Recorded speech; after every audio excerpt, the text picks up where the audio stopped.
Bonjour les amis. Alors au cours de l'initiation sur les fractions, nous nous étions demandé pourquoi 3 divisé par 4 c'est pareil que 3 fois 1 quart, 3 quarts, ou que 2 divisé par 3 c'est pareil que 2 tiers, 2 fois 1 tiers. Alors c'est ce que nous allons expliquer dans cette leçon. Il faut donc que tu aies déjà vu l'initiation à la division. Alors prenons l'exemple de la fraction 3 sur 4. On a vu qu'on l'appelait 3 quarts, c'est aussi 3 divisé par 4. Alors faisons la division. 3 divisé par 4. Je vais donc avoir 3 unités. Et je vais vouloir les répartir en 4 paquets. Alors, comment faire? Je suis bien embêtée puisque je ne peux donc pas mettre une unité par paquet, donc je vais devoir les couper. Et donc comme je ne sais pas trop comment les couper pour que ça fasse exactement les mêmes quantités dans les 4 paquets, je vais chacun découper en 4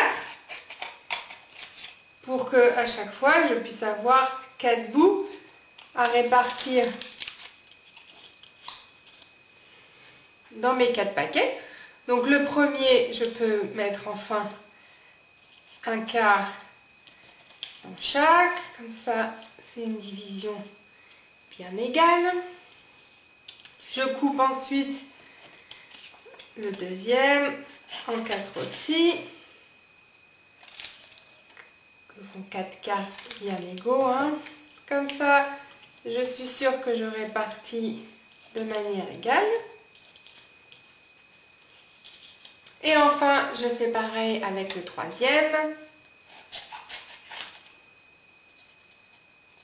que je coupe bien en 4 pour pouvoir répartir en 4. Voilà. Et donc, je vois que en divisant mes 3 unités en 4, j'ai réparti à chaque fois 3 quarts. À chaque fois, j'ai coupé chacune des 3 unités en quarts et donc je finis avec 3 quarts. C'est pour ça que 3 divisé par 4 égale 3 quarts, ou donc 3 fois 1 quart. Alors, refaisons-le pour 2 tiers. À nouveau, je prends 2 unités et je vais vouloir les répartir en 3 paquets. Comme je ne sais pas vraiment comment les couper pour refaire 3 bouts identiques, je coupe chacun des deux en 3. Comme ça, je suis sûre de pouvoir les répartir en 3 paquets. Un tiers là, un tiers là, un tiers. Et à nouveau celui-là, je le coupe en 3, comme ça.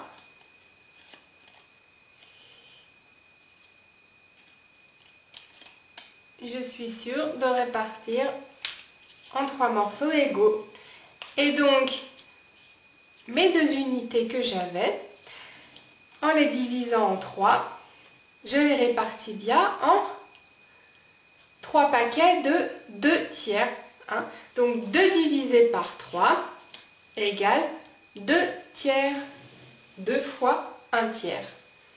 Maintenant, on peut utiliser les fractions pour parler de quantité, comme on vient de le faire, ou plutôt de fractions de quantité, mais aussi, comme pour n'importe quel nombre, on peut aussi les positionner sur une droite graduée. En fait, tu sais déjà le faire avec la règle que tu utilises pour mesurer, lorsque tu utilises les millimètres, car 1 millimètre, tu sais que c'est 1/10 de centimètre. Donc, lorsque l'on compte par exemple 7 millimètres, c'est la fraction 7 dixièmes, 7 sur 10, 7 dixièmes de centimètre.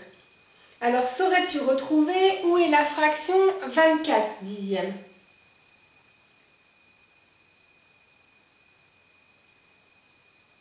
Tu as trouvé? J'ai 10 dixièmes par cm, donc 20 dixièmes au bout de 2 cm, et ensuite je compte encore 4 dixièmes de plus, et je trouve mes 24 dixièmes, 24 sur 10, ou 24 fois 1 dixième.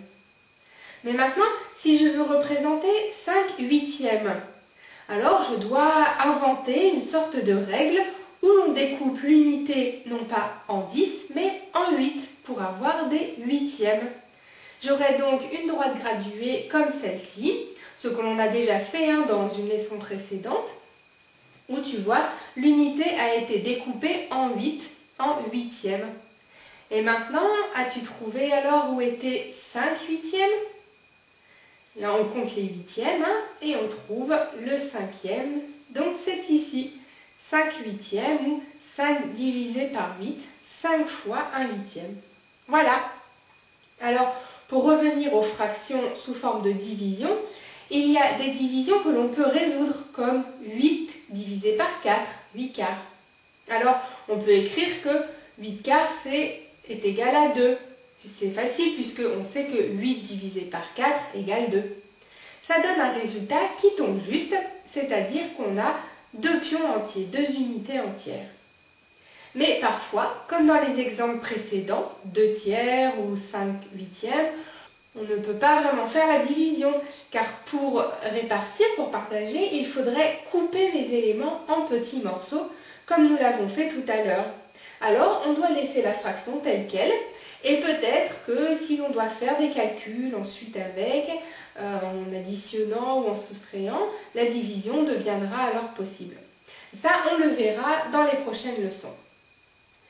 Ou alors, si on veut vraiment calculer la division, il faudra trouver un moyen d'indiquer aussi les petits morceaux que l'on a découpés et distribués. Et ça aussi, nous le verrons dans une prochaine leçon qui s'appellera les nombres décimaux. Mais avant cela, familiarise-toi bien avec les fractions que tu pourras revoir comme d'habitude sur le site réviser.eu dans les leçons du professeur Atout Scolaire en retrouvant notre leçon Fractions de signification. Alors entraîne-toi bien, amuse-toi bien et à bientôt!